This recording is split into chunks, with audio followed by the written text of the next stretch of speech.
জুলাই সনদ প্রশ্নে সংলাপের আহ্বান, মির্জা ফখরুলের গণভোটের রায় বাস্তবায়নের ছাড় নয় বললেন ডাক্তার শফিক। শাপলা হত্যাকাণ্ডের খসড়া প্রতিবেদন প্রসিকিউশনের জমা, প্রধান আসামি শেখ হাসিনার সন্তুষ্ট মামুনুল হক।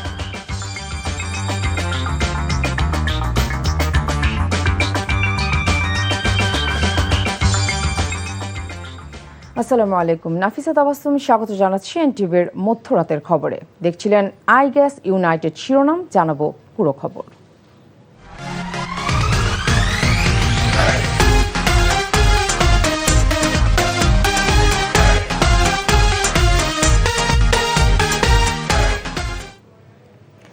বিশ্বকাপের ফাইনাল ম্যাচ কভার করতে নিউ জার্সি স্টেডিয়ামে আছেন সিনিয়র করেসপন্ডেন্ট কুশল ইয়াসির। কিছুক্ষণ আগে জানিয়েছেন সেখানকার সর্বশেষ অবস্থা। 2026 বিশ্বকাপের সবচেয়ে বড় ম্যাচ ফাইনাল, আর এই ফাইনালের মধ্যে আর্জেন্টাইন একাদশে কিন্তু 3টি পরিবর্তন এসেছে। মেসির সঙ্গে সবসময় যাকে দেখা যায় রদ্রিগো দি পল, এই রদ্রিগো দি পল কিন্তু একাদশে ফিরেছেন। তার সঙ্গে নিকো গঞ্জালেজ এবং গঞ্জালো মন্টিয়েলকে দেখা যাবে স্কালোনির যে ছক কষেছেন এই ছকের মধ্যে। এবং স্প্যানিশ যে একাদশ, সেখানে কিন্তু কোনো পরিবর্তন আনা হয়নি। সেমিফাইনালেই তারা যে দলটি নিয়ে ফ্রান্সের বিপক্ষে খেলেছে, সেই দলটি নিয়েই কিন্তু এই ম্যাচেও মাঠে নেমেছে তারা। অন্যদিকে স্টেডিয়ামের যে আবহ, সেখানে কিন্তু আসলে আর্জেন্টাইন যে সমর্থকরা তারা কিন্তু এটি ঘিরে রেখেছে। টিকিটস নাই, টিকিটসের জন্য অনেকেই চেয়েছেন। আমরা দেখেছি যে টিকিট তাদের বাজেটে কুলাচ্ছে না, কিন্তু প্রিয় দলকে সমর্থন যোগানোর জন্য তারা এখানে এসেছেন। কিছু স্প্যানিশ সমর্থকরাও রয়েছেন এখানে। যখন আমরা দেখেছি যে লিওনেল মেসিদের বাস এখান থেকে যাচ্ছিল স্টেডিয়ামের পাশে, যখন প্রবেশ করছিল, এই যে তার দেশের যে সমর্থকরা সেই বাসের সামনে গিয়ে কিন্তু তাদেরকে শুভকামনা জানিয়েছে। কুশল ইয়াসির জানিয়েছেন সেখানকার অবস্থা। টিএসসিতে বিশ্বকাপের ফাইনাল দেখতে জড়ো হয়েছেন আর্জেন্টিনা, স্পেনের হাজারো সমর্থক। সেখান থেকে সরাসরি যুক্ত হচ্ছেন আমাদের senior correspondent apple Shahriar. Apple, TSC কি দর্শক সমুদ্রের রূপ নিয়েছে? ফাইনাল নিয়ে তাদের প্রত্যাশা কি?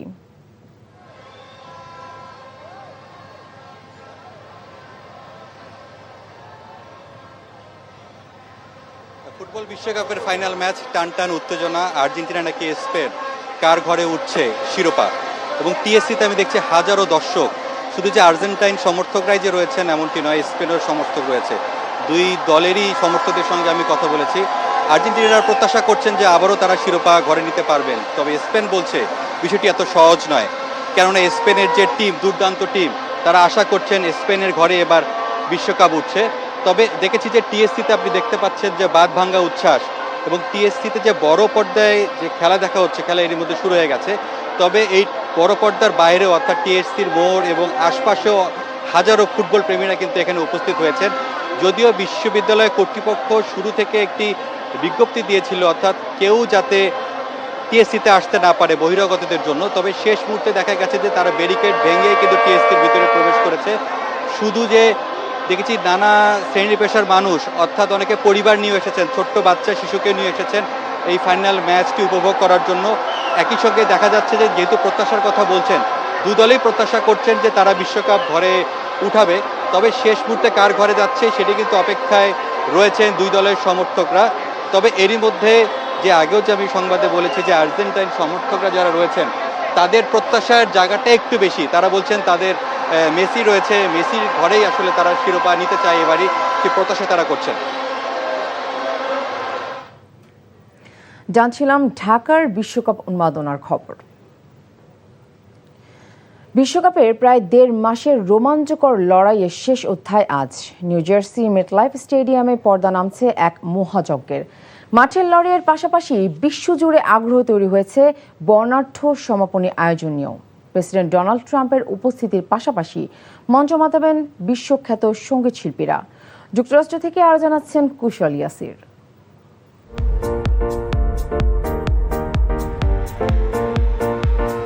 4 বছরের অপেক্ষার অবসান ঘটিয়ে আজ মিলবে নতুন বিশ্ব চ্যাম্পিয়নের পরিচয়।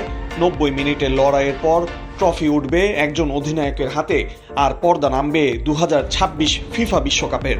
তবে এই ফাইনাল স্মরণীয় হয়ে থাকবে শুধু ফুটবলের জন্য নয়, আয়োজনের জাঁকজমক আর বৈশ্বিক উপস্থিতির কারণেও। বিশ্বের সবচেয়ে মর্যাদাপূর্ণ এই ম্যাচ দেখতে উপস্থিত থাকবেন যুক্তরাষ্ট্রের প্রেসিডেন্ট ডোনাল্ড ট্রাম্প সহ বিশ্ব নেতৃবৃন্দ। তাই নিরাপত্তা ব্যবস্থা আরও জোরদার করা হয়েছে।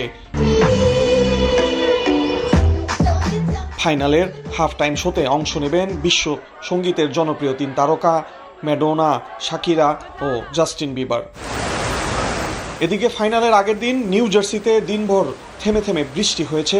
স্পেনের অনুশীলন বাতিল হলেও 1.5 ঘন্টা দেরিতে প্রস্তুতি নিয়েছে লিওনেল মেসির আর্জেন্টিনা, যদিও ম্যাচের দিন বৃষ্টির পূর্বাভাস নেই।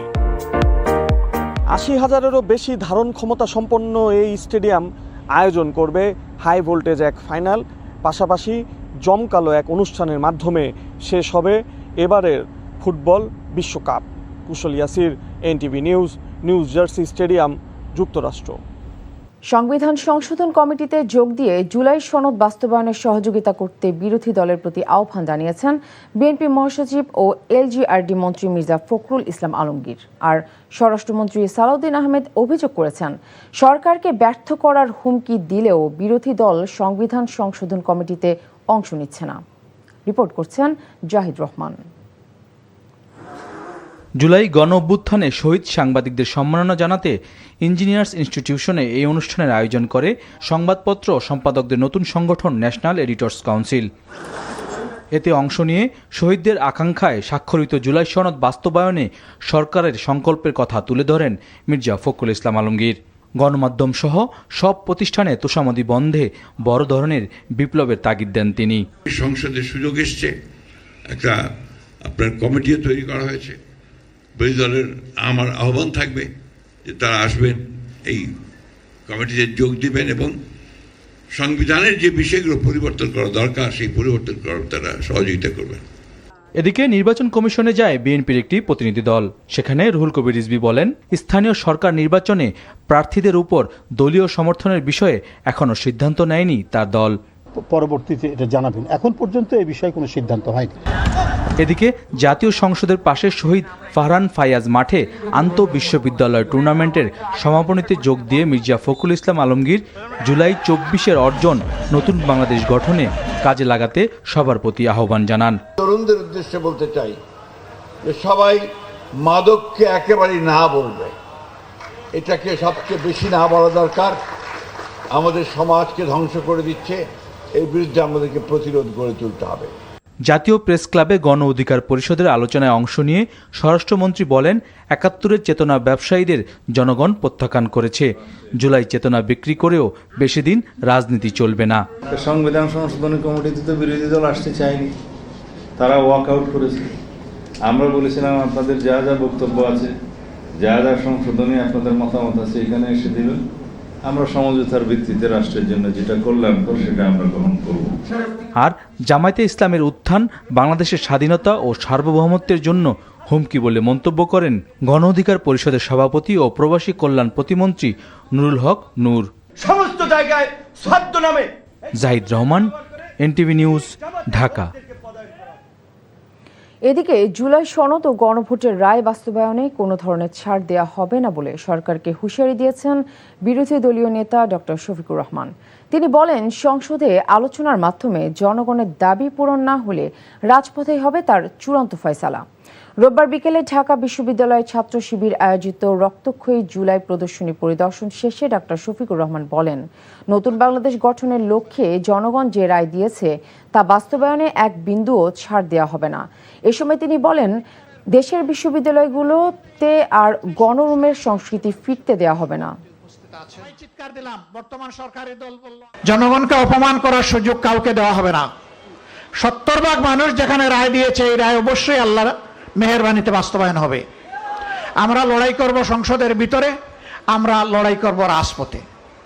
দাবি যদি সংসদে আদায় হয় আলহামদুলিল্লাহ, যদি না হয় তাহলে রাজপথে লড়াই করে আন্দোলন করে সেই দাবি আদায়ে বাধ্য করা হবে।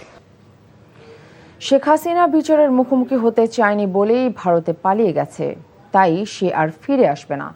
এমন মন্তব্য করেছেন জাতীয় নাগরিক পার্টি এনসিপির আহ্বায়ক ও বিরোধী দলীয় চিফ হুইপ নাহিদ ইসলাম। রোববার সন্ধ্যায় রাজধানীর উত্তরায় শহীদ মীর মুগ্ধ মঞ্চে জুলাই গণঅভ্যুত্থানে বৃহত্তর উত্তরা সহ ঢাকায় গণপ্রতিরোধ গড়ে তোলা বীরদের আত্মত্যাগ স্মরণে আয়োজিত অনুষ্ঠানে এসব কথা বলেন তিনি। নাহিদ ইসলাম বলেন, শেখ হাসিনা ফিরে এলে তার জন্য ফাঁসির দড়ি অপেক্ষা করছে। আগামীতে আওয়ামী লীগ ও ফ্যাসিবাদকে আর পুনর্বাসন করতে দেয়া হবে না। আয়োজনে শহীদ পরিবারের সদস্যরা স্মৃতিচারণ করেন। যিনি পালিয়ে যায় তিনি দেশে ফেরত আসার জন্য পালিয়ে যায় না। শেখ হাসিনার যদি সৎসাহস থাকতো, সে দেশে থেকেই বিচারের মুখোমুখি হতো সেই 24-এর 5ই আগস্ট। এবং শেখ হাসিনা আর কখনোই দেশে ফেরত আসবে না, এবং যদি আসেও তার জন্য অপেক্ষা করছে ফাঁসির দড়ি। ফ্যাসিস্ট সরকারের ভূমিমন্ত্রী সাইফুজ্জামান চৌধুরী জাবেদের 7,500 বর্গফুটের প্রায় 18 কোটি টাকা মূল্যের 2টি ফ্ল্যাট জব্দ করেছে দুর্নীতি দমন কমিশন। রোববার সকালে গুলশানে আদালতের নির্দেশে তালা ভেঙে ফ্ল্যাট দুটি নিজেদের নিয়ন্ত্রণে নেয় দুদক। ফ্ল্যাট দুটি এখন দুদকের হেফাজতে থাকবে এবং সম্পদ ব্যবস্থাপনা বিভাগের মাধ্যমে সংরক্ষণ করা হবে। আদালতের পরবর্তী নির্দেশনা অনুযায়ী এসব সম্পদের বিষয়ে প্রয়োজনীয় ব্যবস্থা নেওয়া হবে। দুদকের তথ্য অনুযায়ী সাবেক এই মন্ত্রীর বিরুদ্ধে বিদেশে বিপুল পরিমাণ অর্থ পাচারের অভিযোগের তদন্ত চলমান রয়েছে। 2022 সালে শেখ হাসিনার আমলের বিশ্বকাপের খেলা দেখানোর নামে যেখানে অর্থ লোপাট হয়েছে, সেখানে বর্তমান সরকার দেশের অর্থ অপচয় রোধ করছে বলে জানিয়েছেন তথ্য ও সম্প্রচার মন্ত্রী জহিরুদ্দিন স্বপন। সকালে তথ্য অধিদপ্তরের সম্মেলন কক্ষে সংবাদ সম্মেলনে তিনি এ তথ্য জানান। প্রধানমন্ত্রীর নির্দেশনায় সরাসরি ফিফার সাথে যোগাযোগ করে মাত্র $3.85 মিলিয়ন বিশ্বকাপ ফুটবলের সম্প্রচার স্বত্ব কেনা হয়েছে বলে জানান মন্ত্রী। ফিফার সাথে আরেকটু সময় নিয়ে আলোচনা শুরু করা গেলে আরও দর কষাকষির সুযোগ থাকত বলেও জানান তিনি। তথ্যমন্ত্রী জানান, 2022 সালে এই খাতে 140 কোটি টাকার লেনদেন হয়েছিল, যার মধ্যে 98 কোটি টাকা সরকারের তহবিল থেকে খরচ হয়। এই অর্থ লোপাটের সাথে জড়িতদের বিরুদ্ধে বিভাগীয় তদন্ত চলছে। 2022-এ ফিফার 3.2 মিলিয়ন পাওনা শোধ করা বাদে 140 কোটি টাকার পুরোটাই ছিল মধ্যস্বত্বভোগীদের লুটপাটের একটা কেন্দ্র। এবারে ফিফার যে পাওনা 3.85 মিলিয়ন, এইটা শোধ করার খরচটুকুও আমরা তুলে ফেলেছি বেসরকারি জায়গা থেকে। বাকি যে 2-3 কোটি টাকা আছে, এটাও আমরা সাব লাইসেন্সিংয়ের কাছ থেকে আদায় করব। আগামী 5 বছরে দ্বিগুণ হতে পারে স্বর্ণের দাম। গত কয়েক বছর ধরে মূল্যবান এই ধাতুর দাম ধারাবাহিকভাবে বাড়ছে। মাঝে কিছুটা ওঠানামা করলেও দীর্ঘমেয়াদী প্রবণতা ঊর্ধ্বমুখী। 2020 সালেও প্রতি আউন্স স্বর্ণের দাম ছিল $1,585, অথচ বর্তমানে তা $4,500 ছাড়িয়ে গেছে। চাহিদা বাড়ার কারণে স্বাভাবিকভাবেই স্বর্ণের দাম বাড়ছে। চীন, রাশিয়া, ভারত ও তুরস্ক সহ উদীয়মান বাজারের কেন্দ্রীয় ব্যাংকগুলো তাদের স্বর্ণের মজুদ বাড়াচ্ছে। সৌদি আরবের রাজধানী রিয়াদে প্রবাসী ব্রাহ্মণবাড়িয়া জেলা বিএনপির উদ্যোগে বিএনপির কেন্দ্রীয় কমিটির ভাইস চেয়ারম্যান হারুন অর রশিদের স্মরণে আলোচনা সভা ও দোয়া মাহফিল অনুষ্ঠিত হয়েছে। সৌদি আরব প্রতিনিধি ফারুক আহমেদ চান জানান, গত শুক্রবার সন্ধ্যায় রিয়াদের একটি অভিজাত রেস্তোরাঁয় আয়োজিত এই অনুষ্ঠানে সৌদি আরবের বিভিন্ন অঞ্চল থেকে আগত বিপুল সংখ্যক প্রবাসী বিএনপি নেতাকর্মী, শুভানুধ্যায়ী ও ব্রাহ্মণবাড়িয়ার প্রবাসী অংশগ্রহণ করেন। আজিজুর রহমান ও হাফেজ শামীমের যৌথ সঞ্চালনায় মোহাম্মদ কবির হোসাইনের সভাপতিত্বে অনুষ্ঠানের প্রধান অতিথি ছিলেন গোলাম হাসনাইন সোহান। খবর শেষ করছি, যাবার আগে আই গ্যাস ইউনাইটেড শিরোনামগুলো আরও একবার। জুলাই সনদ প্রশ্নের সংলাপের আহ্বান মির্জা ফখরুলের, গণভোটের রায় বাস্তবায়নে ছাড় নয় বললেন ডক্টর শফিক। শাপলা হত্যাকাণ্ডের খসড়া প্রতিবেদন প্রসিকিউশনে জমা, প্রধান আসামি শেখ হাসিনা সন্তুষ্ট মামুনুল হক। এই ছিল মধ্যরাতের খবরে। এই খবরের ভিডিও সহ আপডেট জানতে ভিজিট করুন এনটিভি অনলাইন www.ntvbd.com। এছাড়াও এনটিভির জনপ্রিয় সব অনুষ্ঠান ও খবরের আপডেট জানতে ভিজিট করুন আমাদের ইউটিউব ও ভেরিফাইড ফেসবুক পেজ। ধন্যবাদ সবাইকে।